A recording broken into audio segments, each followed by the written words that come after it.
DeWittDailyNews.com is the area's leading local news source 24 hours a day, 7 days a week. Get the latest local news, obituaries, police splatter, weather forecast, and more with no paywall. Head to DeWittDailyNews.com to get the local information you need to know. Your friend in Central Illinois, WHOW.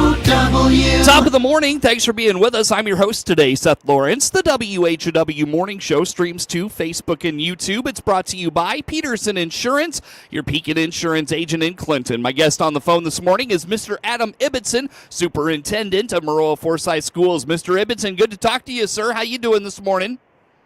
I'm great, Seth. How are you? Doing well. Thanks for asking. Thanks for making time for us as always. Good to catch up on all things at Maroa-Forsyth Schools. And, you know, it feels like, Mr. Ibbotson, we were just getting introduced to you yesterday. And here we are. We are a week away from the semester ending. How about that? Yeah, it's 6 months into the job, and it's been really, really good. Great people, great families. Our teachers, our staff, I've just been so welcomed by everyone, and that atmosphere at Maroa has been awesome to be a part of, and we've had a really great semester. I think about the accomplishments that have happened in the classroom with our Illinois State Scholars.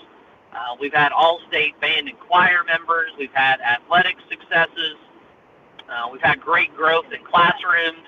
I just feel like we've had a great semester of growth, and just attending music concerts and that time of the year, it really is special to be around Maroa, that's for sure. No doubt. What's your end of semester schedule look like, Mr. Ibbotson? So we are in session all of next week. We are out early on the 20th, early dismissals at all campuses. Our high school takes final exams next week, and then last year was the first year our middle school started doing final exams, which is kind of unique, and I really appreciate the fact of kind of getting our kids ready for the high school final exam scene. Mr. Shepard's done a good job of working with his teachers and staff about some end of the semester assessments to kind of see where we're at with our standards mastery and what that looks like along the way. So our middle school kids, grades 6 through 8, they'll be taking finals as well as our high school people next week. And then we're out on break all the way back until January the 6th. January the 6th is a full day of student attendance, so we come right back after the break on that Monday and get rolling for the second semester. Mr. Ibbotson, I must confess, there's got to be people that just hear you say middle school final exams, and gosh, that's borderline child abuse, sir. What are you doing to those poor kids? Yeah, well, and I think the way that it works, you think about final exams in college, or you think about final exams in, in high school, those sound really scary. And I think what our middle school people have done is they've really looked at it and said, okay, how did we do for the first semester with what our desired goals and objectives are? And there may be end of semester kind of tests or kind of a summary. They may be a mixture of maybe end of unit things that happen. But it's a way for them to kind of get in the mode of, I can't just learn it one time and then I'm done. There's got to be some sort of application level to this that I need to recall it back. And doing that kind of in small doses in middle school, I think is a really great preparation for high school.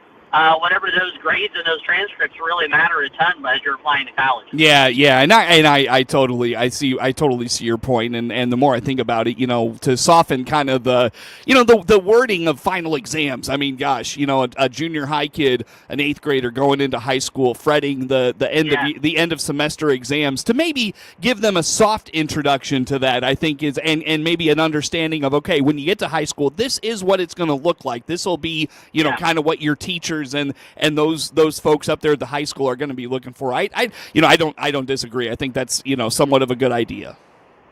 And I think that it's something that accountability-wise, you get to the end of the semester, everybody's ready for a break, everyone's ready for that holiday spot for that winter break, and I think it's a way for accountability not only for academics but also just kind of staying focused on the main task. That our main task is teaching and learning, and starting that process in middle school as we transition to high school. I think that I appreciate the forethought in that and kind of wading into that at the middle school. Yep, very good, very good. So end of semester is here in Maroa-Forsyth schools. And, Mr. Ibbotson, as we get into the second semester, one of the things that's probably going to become conversation as, we start to see the snow fly. We had the National Weather Service on the program this week, and one of the things they told us is La Nina winter, and so that's probably going to mean some significant snow events. And e-learning is going to become a topic of conversation when some of these storms roll through. So tell us a little bit about e-learning in Maroa. What does that look like?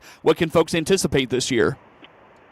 So last week I sent out a newsletter to our parents talking about what things will look like if we do have weather that is not safe. Again, the number one goal is we need to get people safely to school. And if the conditions are not safe to drive and travel, then we need to do something else to make sure that safety is our number one priority. So working through that, Maroa has used for several years now an e-learning platform, and it was back in 2019, even before COVID. The district under Dr. Allmeyer had applied for a waiver to be able to do e-learning. And essentially e-learning, you apply to the state of Illinois, you provide how you're going to essentially provide either live real-time instruction, which is called synchronous learning, or you provide asynchronous learning, which would be something you can watch as a video or something that's posted on electronic format or some sort of packet. Little did we know that 2020 was going to roll through, and the entire state went to a spot of e-learning during that March as we tried to figure that out and roll that out. Districts have typically used e-learning as a way to keep instruction moving forward, even whenever there has been inclement weather for kids. I can appreciate the value of in-person learning, and I recognize the importance of it, and I get that. But also, I understand that once we get past, that Memorial Day holiday, it's pretty challenging to get people's attention to stay focused on that as well. So e-learning at Maroa at the middle school and high school at those campuses, that revolves around Google Classroom, where there's a notification that goes out to families in the way that we notify people for severe weather or, a snow day or e-learning day, is we would send it out on WHOW, Herald and Review, WCIA, WAND. We would put it out on our district Facebook page. So if you haven't been following our district Facebook page, I would encourage parents to do that. We'll notify people there. We'll also send out a call out to families through School Messenger and a message from there that, hey, it's not safe to get to school today. We're going to use an e-learning day. Once that e-learning day is declared, teachers and staff will get on and they will either post an assignment with our middle school and high school, and then our elementary school kids have packets to work through with different days of e-learning plans. And there's spots in there for them to be working. There's like a lunch break, time for teachers to answer emails, and they're accessible for parents for any questions, and then kind of a planning time at the end of that e-learning day for our staff. While I agree that it's not as good as in person, it does keep continuity of instruction for kids as we move forward through the winter months when we do have some of this inclement weather. Yeah. Now, I wonder, Mr. Ibbotson, how much are, when these types of decisions come up, how much are you going to rely on what your peers in your area are doing and, maybe kind of listening to their thoughts on this? How much of are you going to take their lead on or follow their lead on this? Or, is how Maroa-Forsyth makes a decision going to be completely different from schools around you? I think in terms of, it's my first year being a superintendent, and what I've heard so far is you don't want to be necessarily on the island that you're the only person out or the only person in. So I think there's definitely some collaboration that goes forward with this. I'll lean heavily on Cheryl Warner at Warrensburg, Damian Jones at Argenta Orienta, Drew Goebel there in Clinton. Those are kind of my near neighbors that I would be talking with. And it's interesting. At our local ROE, one of the conversations was, all right, what are we going to do? How do we start? And we're going to communicate together. We're going to talk to road commissioners. In fact, yesterday I talked to the Maroa road commissioners, Hickory Point, Forsyth road commissioners, my building and grounds director, and we started the conversation yesterday about, hey, what do the roads look like? How are things going with that little snow that we had yesterday? So I think that collaborating with those people who are plowing out on the roads, seeing it in the country, as you know, living in the prairie, there's not a whole lot of wind block, and sometimes you can have small amounts of snow but a lot of wind, and it can be dangerous pretty quick. So I think collaboration is important, but at the end of the day, I'm going to do what's best for Maroa-Forsyth, taking in information from area superintendents and my road commissioners and people who are out on the roads checking it out. Sure, very good. And with e-learning there, Mr. Ibbotson, I'm sure it's one of those things where if we get and this doesn't happen so much anymore because our ability to respond to snow with plows and those sorts of things, we're not seeing those big time, 36, 48 hour straight snowfalls where we're getting, 12 to 24 inches of snow and people are kind of, stuck in their homes and that sort of thing. We don't see that too much anymore. But in the event we do, where you may require multiple days to turn to e-learning, what's your thought about that? What do you think about using e-learning multiple days in a row? Well, we can do that. That's a possibility, but we still have the ability to call it an emergency day if we would have to do that along the way. I think we have 5 e-learning days that we have kind of at our disposal. So if we were in a position where we had multiple e-learning days in a row, then we would have to consider an emergency day and think about making that day up down the road if we got to that point. And I know I've had parents reach out to me about, how much longer are we going to continue through this, and, will this ever be talked about again, to your point. In a couple of years, our plans are usually renewed every 3 years, and it has to take board action. There has to be a public hearing on it to adopt it, and then the state has to approve your plan. I do think there's a balance. Not every district around us does e-learning. Some do just their traditional emergency days. So if we were in a spot to where we were multiple days or we were using those in a row, we would just evaluate what's best on the safety side first, then the educational side, and what does the big picture look like for our students and our parents. Now, you mentioned to me before we got started this morning that reevaluating e-learning is coming up here soon for Maroa-Forsyth schools. How about this? Yeah, so a couple years from now, our plan runs through FY26. So it was renewed in 22-23. So those plans are renewed 3 years at a time. And then we will go through the process where we will have to renew what we are doing if we want to keep doing it or not, and apply to the state through the Regional Office of Education first, and then it moves to the state. And we'll listen to parents, and we'll listen to teachers and staff and decide what's best for our community. I've had it both ways. When I was at Williamsville-Sherman, we did not have e-learning days. We took traditional snow days. I had teachers and staff who really wanted e-learning days at Williamsville because they knew going to school in June was not great. I've got people at Maroa who really like e-learning days, and I have others who are like, man, I wish we just have a snow day. So I think we're not going to make everybody happy regardless of what we choose, but there is a time frame for renewal, and the state does have parameters to utilize e-learning. And we'll continue to evaluate what's best for our kids safety-wise and educational. Yeah, does e-learning require, like you talked about the waiver that you got, do you have to get that waiver again? Does it require a commitment financially? How does that work?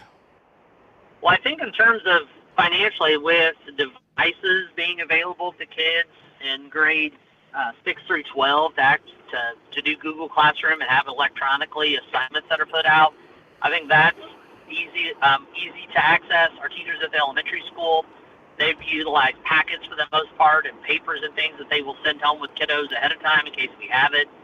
I think we do need as a district to continue to evaluate what we're putting out there for e-learning, for the quality of product. I think if COVID taught us anything, it's challenging for parents to play the role of parents and teacher, whether they're trying to work full-time or trying to caregive or do their things. I just think that's something that we've got to continue to evaluate, and in a couple of years we'll look at it. Financially, it's not an additional cost for us because we are 1-to-1, 6-12. We have devices for there, and we've kind of went through that with the COVID scene and what that looked like. So not really a cost piece. Really comes down to that safety and educational impact balance between the two. To wrap up, do you mind if I ask how you feel about e-learning, what your thoughts are on it? Man, I've never really, in terms of e-learning, like I said, at Williamsville, we did not have it. And we took traditional snow days. And there were times as an elementary school principal, and I got to June 5th one year, I'm like, Wyatt, I wish we had e-learning days because the kids have checked out, the adults have checked out, and it's tough. I also had times where I know as an elementary school principal, it was tough to do those e-learning days during the COVID times. I'm anxious to watch it all play out at Maroa-Forsyth. I think our teachers and staff are used to it. They've got a good plan together. It's clearly communicated. The expectations are out to parents. So I don't think there's a lot. They're used to it. So I'm anxious to watch to see how it goes and how it's utilized before I make a final judgment one way or the other. Yeah, sure. Very good. Very good. Well, Mr. Ibbotson, I'll tell you what, any final thoughts on e-learning that I didn't touch on or you wanted to put out there we didn't get to? Just for parents, whenever they're thinking about weather and what it looks like, if we do happen to leave early or we do have inclement weather like that, just watch your local news outlets, tune into WHOW, check out Facebook, our district Facebook page. We'll communicate that by school messenger so parents know. I want to try to make those decisions as soon as I can, but as you know, Seth, Central Illinois weather is often unpredictable, and we'll try to get those decided as soon as possible. Our goal is to never make any decisions, any later than 6:30. Our goal is to do it sooner than later if we possibly can, because I know the burden that's on parents if we don't have school that day, regardless of e-learning or an emergency day. Well said, sir, and I appreciate that shout-out on our coverage of snow days e-learning notifications as well. I appreciate that very much. Mr. Ibbotson, let's break here, sir. Come back with some more. Mr. Adam Ibbotson is the superintendent of Maroa-Forsyth Schools. My guest on the phone this morning. More to come with him on the WHOW Morning Show.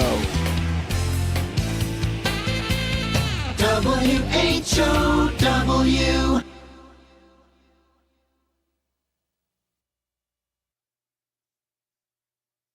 Exclusive benefits. Let's check the markets now on the RFD Radio Network. I'm Jim Taylor. Corn, beans, and wheat all lower at this hour. March corn down 3/4, 442 3/4. May corn 449.5 down 1.5. July corn 453.5 down 1.5. January beans down 6 1/4, 989.5. March beans down 7, 996 1/4. May beans 1006.5. Down 7. March wheat down 4 3/4, 553 3/4. May wheat down 4 3/4, 563.5. January bean meal 287.90. That's down to $1.60. January bean oil down 37 cents, 42.30. Livestock market, January feeders 258.82 up 47 cents. December live cattle up 72 cents, 192.85. December lean hogs 83.70 up 15 cents. Energy market, January crude oil 70.70 up 68 cents. And I'm Jim Taylor on the RFD. If you're looking for a local, full or part-time job in Central Illinois, there's an easy place to go to find current job openings. It's IllinoisJobPost.com. That's IllinoisJobPost.com. You'll find jobs available near you. And the best part is that it's free for candidates to access 24/7. If you want a local job, when you don't have to spend a lot of money on gas to get to, then you want access to IllinoisJobPost.com to check out current local job openings. That web address again is IllinoisJobPost.com. Another service from your friends at the Miller Media Group. At Love It Once More Thrift Store in Clinton, we're helping to make things easier this holiday season. We have all our Christmas decor 50% off. And also check out our display of gift quality items. This is Connie reminding you to check us out on Facebook, Instagram, and DeWittDailyNews.com. Happy holidays from me, Russ Utterback. And from me, Ryan Utterback. And from the other Ryan Dalton. We at Utterback Real Estate thank you for your business. To buy or sell real estate in DeWitt County, click their icon at DeWittDailyNews.com. Your friend in Central Illinois. WHOW. Once again, a good morning. Thanks for being with us. I'm your host today, Seth Lawrence. The WHOW Morning Show streams to Facebook and YouTube. It's brought to you by Peterson Insurance, your Pekin Insurance agent in Clinton. My guest on the phone this morning is Mr. Adam Ibbotson. He is the superintendent of Maroa-Forsyth Schools. And Mr. Ibbotson, I know that we see the snow on the ground and the cold air is here. It's probably hard for a lot of people to start imagining summer, but you and your folks at Maroa-Forsyth already starting to think about summer. What's coming up this year for your district? As we think about projects and we think about, the upcoming semester, we're already starting to think about turning to the next school year and thinking about making plans for that. Recently met with our Facilities and Finance Committee, and we like to keep a project list of thinking about what we're doing to maintain the great facilities that we have at Maroa-Forsyth. And we're really fortunate to have 3 buildings that are relatively new, the middle school being the newest, but we're really fortunate to have great facilities. Our taxpayers have put a lot of value and priority in education in our communities. And it's our job as a district now to steward those buildings to make sure that they are maintained. And we met at the Facilities and Finance Committee group, and one of the things that we're moving forward, it's hard to believe, but the high school will be 20 years old here this summer, and we're about ready for a 10-year health, life, safety survey. And every 10 years, your building's got to go through a 10-year survey to where people come in and look at your facility and look for things that you need to do to maintain the health, life, and safety of your building. And one of the things that will become a priority for us is looking at the care of the roofs at the high school. So looking at the roofs and thinking about a plan for us to maintain those, that's something you don't want to get behind, something that you want to make sure that you're upkeeping, because once you have a problem and you have leaks and you have issues, those seem to compound other issues. So our group is looking at a roofing plan. We're looking at what to do in terms of how to maintain those. It's really interesting. There's different styles of roofs, even on the high school. There's like a rubber neoprene roof that you see that's black over the top of the barrel shape of the gym. There's even some older gravel roofs in places there that you see in the different parts.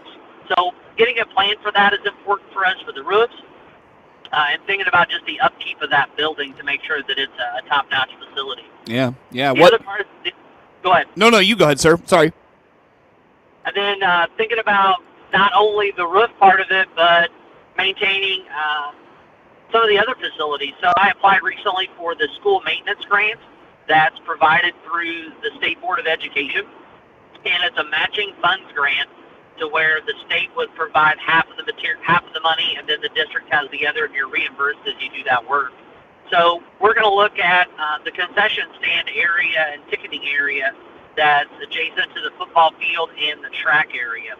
So there's pieces there that we have some moisture issues, we have some plumbing issues, and some pieces in general that just need to be upkeep and some remodeling that needs to happen. So we're launching into that. We received notification. We got the grant approved, and we're going to start working on getting those final plans together for getting that concession area and ticketing area kind of refurbished. It hasn't really been touched since it was put in there in the early 2000s. So that's another upkeep project that we're looking for with the school maintenance grant. Yeah, for sure. You know, and I drive by, the football field sometimes, Mr. Ibbotson, and I wonder, I'm not trying to suggest the bleachers aren't safe or the press box isn't safe or anything like that, but football has become it is such a big part of the fabric of Maroa-Forsyth. I wonder if there's been conversations about whether it's expanding bleachers, updating or upgrading the press box or anything like that. Have those conversations happened at all? Yeah, we've talked about the press box actually as a part of our facility plan. Thinking about what the press box looks like, and I even sent my athletic director and building and grounds director to go up to Clinton and talk to them. They're in a big remodel with their football facility and kind of what they're doing with their press box. And sure. They visited St. Teresa, yeah. MacArthur. Mr. Ibbotson, I am so sorry to do this to you, sir. I lost track of time. I got to let us go for the day. That's Adam Ibbotson, Superintendent of Maroa-Forsyth Schools on WHOW. The Big 1520 WHOW Clinton, 92.3 FM, W222 BG Clinton, 106.5 FM,